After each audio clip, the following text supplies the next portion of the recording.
Right, welcome back. This is Business Today, and we are talking about business permits and how business environment is in Kenya. And with me is Onesimus Masinde, who is a trade development consultant from Watra, Africa. And we have been talking about the permits and all the issues among the sectors and the number of permits that a business needs in order for it to be recognized as one. And now let's look at these permits. First of all, why does a business need 41 permits in order for it to be recognized or registered? When you look at the issues of permits and license, this is just purely regulation, just to make sure that we control and we allow what we call either genuine businesses that meet the standards.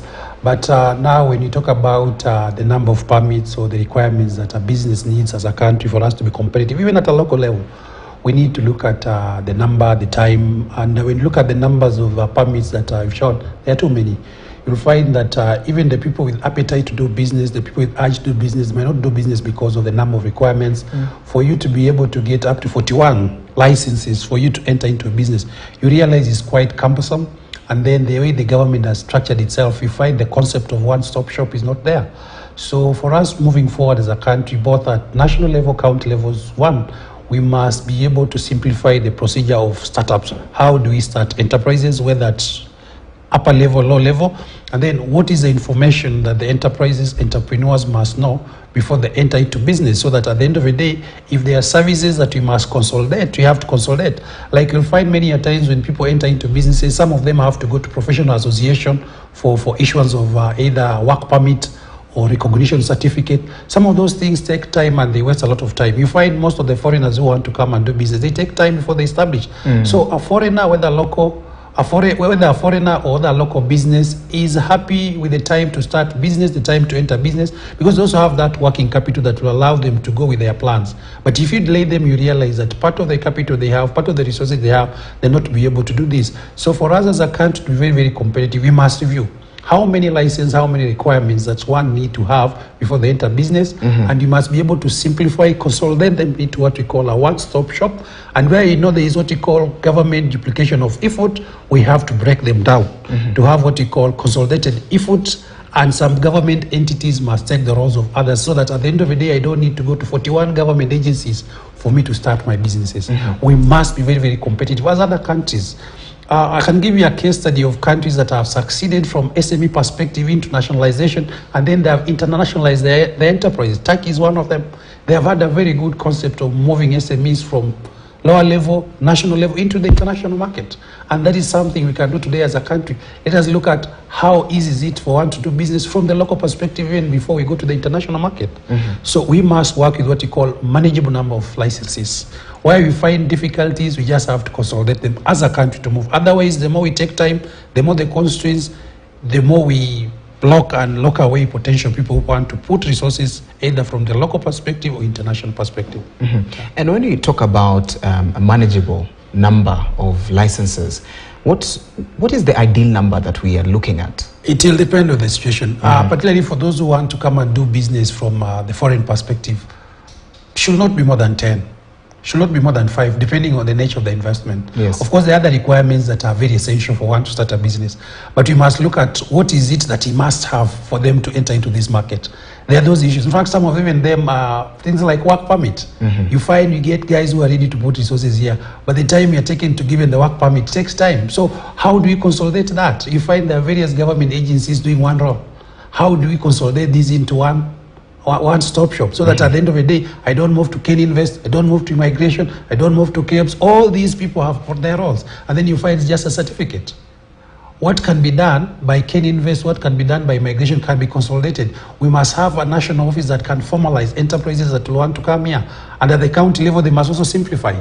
If you have a trade for office of operation in terms of business, you don't need to spread all these roles to other departments. You need to consolidate and go what we call the digital way. Adopt, simplify trade, there it is done. We are moving to what we call digital economy. And this digital economy now needs, we have to simplify the procedures of starting business. Let people do business from time. We have our country, a neighbor here. Opening a business is one day, opening an account is one day. That is Rwanda. It's very attractive. You'll want to do business there. So we also want to move to that mode and reduce the number of requirements that one will need for them to formalize. And you must also work so hard as a country to make sure that there is so limited informal kind of doing business. We formalize. The more the formalization, the better for the country. We can even achieve the revenue. The ultimate target why you have all these many revenue requirements is because of getting additional revenue. The government is struggling to identify avenues of getting revenue. Then if we get more players, we reduce time, we reduce constraint, then the more the revenue, because the base has increased. Yes. But now you have narrowed the same. There are very limited number of people who are coming into business, and you're struggling to overtax them because you want all these levels of taxation to be achieved. Spread the business opportunity, open up, get a bigger base, then get additional revenue because there are more players. They can add more value in terms of revenue. All right. And now let's move on and look at the new government. We have a new government, and their major focus was on SMEs and the Hustler Fund. So how do they make sure that this is a success, even going forward? I think one of the things that we must do very well is we must get our priorities right. When you talk about SMEs, for the first time, we must classify who are the SMEs. What is the immediate need? Of course, the big assumption is access to finance. Access to finance, yes, is a need, but at what level?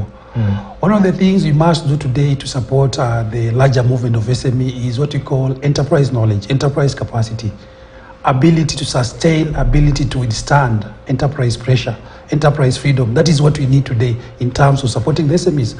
Once the SMEs have got what we call competitive, manageable skills, ability to withstand business pressure, competition, then they can be in a position even to manage the kind of the funds that we are planning for them.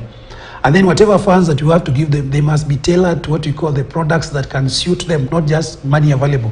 Sometimes money available, but not the solution you want. So one of the things we must do today as a government to make sure that the big dream of the SMEs succeed, one, we must create what we call sufficient business knowledge in terms of what they can do. And apart from that, we must now also give what we call enabling enterprise environment, both at the national level, county level. SMEs are not just at national level, a majority of them are at county levels. How do you build a relationship between national government and county government to simplify enterprise procedures? Because at the end of the day, majority of those will be able to be beneficiaries of this fund, they'll be at county levels. How do you mainstream simplification of enterprise support programs at county level to make sure that the SMEs that are there are formalized? That is the first step. We must work with the majority of SMEs that are formalized. The second step, we must know what are the specific needs. Not just the fund is available. What are the specific needs that we must give and support?